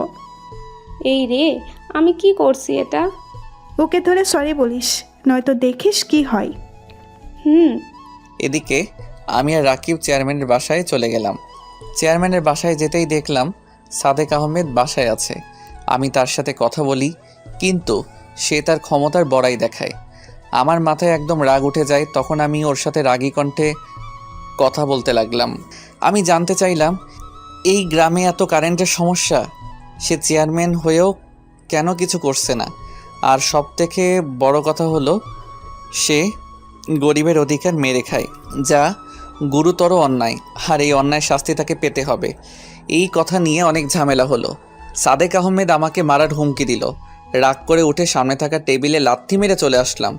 বাইরে আসতেই ফোনটা বেজে উঠল। তখন ফোন বের করে দেখি বাবার ফোন। আমি কল রিসিভ করে বাবাকে সব খুলে বললাম। বাবা কিছু বলল না। আমিও ফোন কেটে দিলাম। তারপর দুজনে মিলে গ্রামে ঘুরতে লাগলাম। তখন হঠাৎ সামনে দেখলাম সেই মেয়েটা। আমি দেখেও না দেখার ভান করে থাকলাম। তখন দূর থেকে মেয়েটা ডাকছে। আমি সাড়া দিলাম না। রাকিব ওর দিকে তাকালো। তখন তাকে থামতে বলল। রাকিব আমায় থামালো। মেয়েটা আমার কাছে আসলো। হাই, আমার নাম সাথী, চিনতে পারছেন? তোমায় কেমনে বলি? আসলে আমি ভুল করে আপনাকে বকা দিছি। আমি জেনে শুনে কিছু করি নাই, তার জন্য সরি, মাফ করে দিয়েন। হুম। আপনি কি এই গ্রামে নতুন? হ্যাঁ, আমি শহর থেকে পড়াশোনা শেষ করে গ্রামে আসছি। ও, তাহলে চলেন, আপনাকে আমি গ্রামটা ঘুরে দেখাই। দেখালে তো সমস্যা নেই।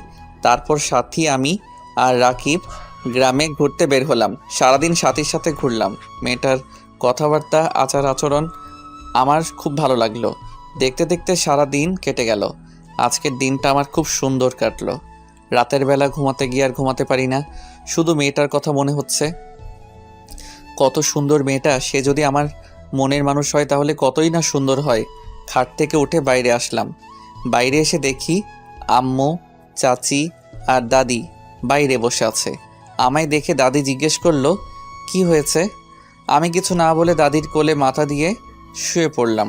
পরের দিন আবার সেই গ্রামে চলে গেলাম আর সাথীর সাথে দেখা করলাম, কথা বললাম। আস্তে আস্তে আমাদের সম্পর্ক মজবুত হতে লাগলো। একদিন হঠাৎ করে সব উলটপালট হয়ে গেল। আমি সেই দিন সকালে উঠে সাথীর কাছে যাচ্ছিলাম। তখন রাস্তায় সাদেক আহমেদের লোকেরা আমায় আক্রমণ করে। আমি তাদের সাথে মারামারি করছিলাম। ঠিক এমন সময় সাদেক আহমেদ পিছন থেকে এসে আমার মাথায় জোরে আঘাত করে। আমি মাথা ধরে মাটিতে পড়ে গেলাম। এদিকে আমার এমন ঘটনা গ্রামের এক লোক দেখতে পেয়ে আমার বাবার কাছে ফোন করে। খবর পেয়ে আমার বাবা লোকজন নিয়ে চলে আসে। আর বাবা আসার আগেই আমি অজ্ঞান হয়ে যাই। জ্ঞান ফেরার পর দেখি আমি হাসপাতালে আছি। দুদিন পর আমায় বাসায় নিয়ে আসে। এরই মধ্যে বাবা চারদিকে লোক ছড়িয়ে দিয়ে সাদেক আহমেদকে খুঁজে বের করে নিয়ে আসে আর গ্রামের সবার সামনে তাকে শাস্তি দেয়। সাদেক আহমেদ এমন শাস্তি পেয়ে খুব রেগে যায় আর তার মাঝে প্রতিশোধের আগুন জ্বলে ওঠে, যেটা আমরা কেউ জানতাম না। আমরা ভাবি হয়তো সে ভালো হয়ে যাবে, তাই আবার আগের মতো সবাই হাসি খুশি হয়ে চলতে লাগে। আমার মাথায় আঘাত লাগার কারণে কিছুদিন রেস্টে থাকতে বলে। সাথী আমায় না দেখে আর থাকতে পারছিল না, তাই সে আমার বাসায় চলে আসে চাকরের কথা বলে। কিন্তু রাকিব চিনে ফেলে। সাথী সোজা আমার কাছে আসে। তখন আমি ঘুমিয়েছিলাম। কপালে কিছু একটা স্পর্শ পেয়ে ঘুম ছুটে গেল। তাকিয়ে দেখি সাথী দাঁড়িয়ে আছে। সঙ্গে সঙ্গে আমার মুখ ধরে নিল। সব কিছু বুঝে ওঠার পর আমার মুখ ছাড়ল। সাথী, তুমি? তোমার কথা শোনার পর থেকে আমি আর থাকতে পারছিলাম না। আব্বু আম্মু আসতে দেয় নাই, তাই আমি খাওয়া ছেড়ে দেই। কি করে খেতাম বলো? তুমি কেমন আছো, খাচ্ছ কি না? আরে পাগলি, আমার কিচ্ছু হয় নাই। আমার এমন অবস্থা দেখে আব্বু আম্মু আমায় আর আটকায় নাই। বাবা কিছু বলে নাই? আমি চাকরানির পরিচয় দিয়ে আসছি। সর্বনাশ, আমার বাবা এতটাও বোকা নয়। তোমার ব্যাপারে সমস্ত খোঁজ নিয়ে তারপর তোমায় ধরবে।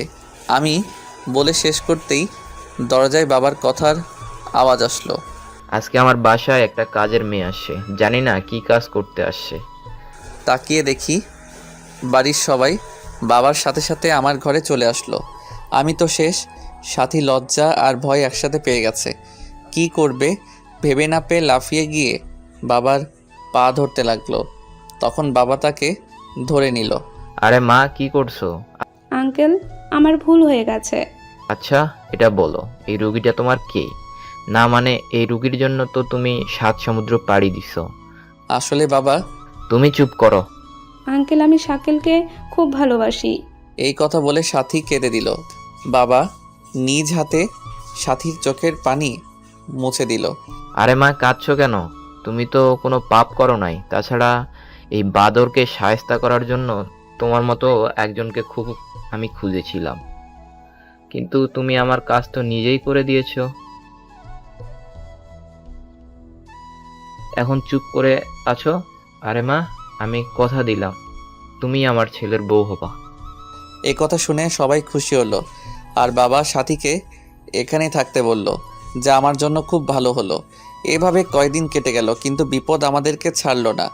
শহর থেকে বাবার বন্ধু গ্রামে ঘুরতে যায়, আর সে বাবার খুব ভালো বন্ধু ছিল। তার নাম মুন্না ছিল। বাবা তাকে খুব ভালোবাসতো। বাবা আর তার বন্ধু মিলে সবসময় আনন্দে থাকতো। একদিন আমরা সবাই মিলে ঘুরতে বের হলাম, আর সেই সুযোগেই সাদেক আবার হামলা করে। এবার দল ভারী ছিল না। আমি তাদের সাথে মারামারি করছিলাম। তখন পিছনে তাকিয়ে দেখি বাবার বন্ধু চাকু বের করে বাবার পেট দিয়ে চালিয়ে দিল। আমি বাবা বলে জোরে চিৎকার করলাম, কিন্তু ততক্ষণে সাদেকের লোকেরা আমায় ধরে নেয়। এরপর বাবার বন্ধু আমার মায়ের পেটে ছুরি মারে। আস্তে আস্তে আমার চোখের সামনে সবাইকে মেরে ফেলে, এমনকি তারা ছোট্ট রিমাকেও ছাড়ে নাই। বাবা পেটে হাত দিয়ে তাদের সাথে মারপিট করছিল, তখন পিছন থেকে সাদেক আমার পাশ দিয়ে ছুরি চালিয়ে দেয়। আমি আর থামতে না পেরে মাটিতে পড়ে যাই। ওরা যখন আমার বাবা মাকে মারতেছিল, তখন সাথী মাটিতে গড়তে গড়তে এসে আমায় ডাকে, কিন্তু আমার জ্ঞান তখন ফিরে না। নাকে হাত দিয়ে দেখি শ্বাস চলছে, তাই তার ওড়না দিয়ে আমার ক্ষত জায়গায় বেঁধে দিয়ে পাশে নদীতে নৌকায় করে ভাসিয়ে দেয়। সাদেক আর বাবার বন্ধু নিমেষেই আমার পরিবারকে শেষ করে দেয়। রাস্তার উপর সবার লাশ পড়ে থাকে। লোকজন জানাজানি হওয়ার পর সবাই মিলে আমার পরিবারকে মাটি দেয়, আর সেদিন থেকে সেই গ্রামটা কবরস্থান হয়ে যায়। সাদেক রাজ করতে লাগে। যাই তার বিরুদ্ধে কথা বলে তাকেই সে মেরে ফেলে। এদিকে বাবার বন্ধু মুন্না বাবার সমস্ত সম্পত্তির সকল দলিল বের করে, আর সেগুলো শহরে এসে বিক্রি করে। সে বিশাল সম্পত্তির মালিক হয়ে যায়। নিজের নাম বদলে মুন্না থেকে মামুন চৌধুরী রাখে বর্তমান। তার মানে আমার বাবা? হ্যাঁ, তোমার বাবা আমার পরিবারের সাথে বেইমানি করছে, বিশ্বাসঘাতকতা করছে। তাকে বাবা বলতেও আমার ঘৃণা হচ্ছে। তারপর আমি এক জেলের বাড়িতে উঠি। জেলেরা আমায় দেখতে পেয়ে বাসায় নিয়ে আসে, আর ডাক্তার ডেকে আমার চিকিৎসা করে। আস্তে আস্তে ভালো হয়ে উঠি। তখন আমি মনে মনে প্রতিজ্ঞা করি আমি এর প্রতিশোধ নিবই। তারপর সবার প্রথমে আমার টার্গেট হয় সাদেক। তাকে গ্রামের সকলের সামনে তার পাপের শাস্তি দেই। এরপর খবর নিয়ে জানতে পারি মুন্না এখন মামুন চৌধুরী। তাই আমি আমাদের সমস্ত সম্পত্তির আসল দলিল বের করি, আর সেগুলো নিয়ে শহরে চলে আসি। আর একে একে সবাইকে খুন করো? হ্যাঁ, কিন্তু তোমার বাবাকে খুন করলে আমার প্রতিশোধ নেওয়া হতো না, তাই তোমায় ব্যবহার করে আমি তোমাদের বাসায় ঢুকি আর নকল দলিল খুঁজে বের করি। তারপর সেগুলো আদালতে হাজির করি কাউকে না জানিয়ে, আর আদালতে আমি জয়ী হই। তাই তোমার বাবার নামে এখন 1 টাকাও নেই। সব কোম্পানি, বাড়ি গাড়ি সব পুলিশের হাতে। কিন্তু আমার বাবা? তোমার বাবাকে পুলিশ এখন খুঁজছে আশরাফের খুনের অপরাধে আর জেল থেকে পালানোর অপরাধে ফাঁসির অর্ডার।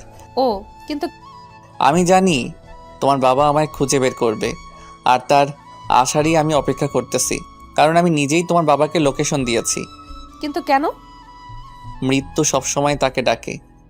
এদিকে মামুন চৌধুরী আমার লোকেশন পেয়ে লোকজন নিয়ে সেখানে হাজির হলো, কিন্তু ততক্ষণে আমরা সেখানে নেই। মামুন চৌধুরী সেই বাড়িতে যায় আর সব জায়গায় আমাদের খুঁজে, কিন্তু পায় না। পায় শুধু একটা চিঠি। ডিয়ার মুন্না ওরফে মামুন চৌধুরী, মৃত্যু আজ তোকে এই পর্যন্ত টেনে আনছে। তুই যেভাবে আমার পরিবারকে খুন করছিস, বেইমানি করছিস, ঠিক সেইভাবে আমি বেইমানি করছি। জানি এতে কমতি হয়েছে, আর তার জন্য আমি চেয়েছিলাম তোকে আরও কঠিন মৃত্যু দিব, কিন্তু তোর মেয়ে তোকে নিজ হাতে আজ মারল। এখানে আজ তোর মরণ হবে। কেন জানিস? কারণ এই ঘরে প্রতিটা ওয়ালে টাইম বোমা সেট করা। তুই যখন চিঠিটা হাতে নিছিস তখন টাইম স্টার্ট হয়েছে। ভাবিস না এটা আমি করছি, এসব তোর নিজের মেয়ে করছে। সে চায় আমরা আর সময় নষ্ট না করে তাড়াতাড়ি সংসার শুরু করি, তাই তোর কাহিনী এখানেই শেষ করলো। বাই বাই শ্বশুর। চিঠিটা পড়া শেষ করতে বোমা ফাটার সময় হয়ে গেল, আর নিমিষেই পুরো বাড়িটা মাটির সঙ্গে মিশে গেল। এদিকে আমি আর নীলা গ্রামের উদ্দেশ্যে রওনা দিয়েছি, আর কিছুক্ষণের মধ্যে পৌঁছে গেলাম। সেখানে গিয়ে সেইখানে বাড়িতে উঠলাম। বাবা মা হয়ে উঠল সাথীর বাবা। আজ বড্ড সাথীর কথা মনে হচ্ছে, কিন্তু নীলা সাথীর অভাবটা পূরণ করে দিল। দুই গ্রামে আবার শান্তি ফিরে এলো। সাথীর বাবা মা আমাদের বাবা মা হয়ে আমাদের সাথেই থাকে। আমাদের সমস্ত সম্পত্তিতে আবার ফসল চাষ করা শুরু হলো। চারদিকে খুশির বন্যা বয়ে যেতে লাগলো। আজ বাবা মা থাকলে কতই না খুশি হতো। তাতে কি হয়েছে, নতুন বাবা মা তো আছে। প্রথম দিন আমরা আর দুই গ্রামের সমস্ত লোকেরা মিলে অনুষ্ঠান করলাম, আর অনেক মজাও করলাম।